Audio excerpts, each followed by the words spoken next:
लोग कहते हैं कि 9 से 5 की ड्यूटी में ना आप अपने सपने पूरे नहीं कर सकते बस, लेकिन ये कहने की बातें हैं। आपको बस ये जताया जाता है कि आप कुछ ना करो।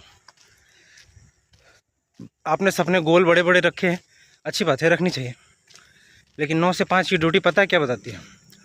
9 से 5 की ड्यूटी हमें डिसिप्लिन सिखाती है। और तुम जिस फील्ड में होते हो ना, तुम्हारा पैसन वो तुम्हें एक्सपीरियंस देता है।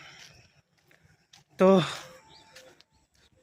9 से 5 की ड्यूटी ख़राब नहीं होती है, तुम्हें किसी फील्ड में रेगुलर बने रहने को मोटिवेट करता है 9 से 5 की ड्यूटी। इस बीच बहुत सी मुश्किलें आएंगी, तुम्हें लगेगा कि आज बहुत थक गया हूँ, रहने देता हूँ यार, लेकिन लगे रहो, छोड़ना नहीं, ठीक है?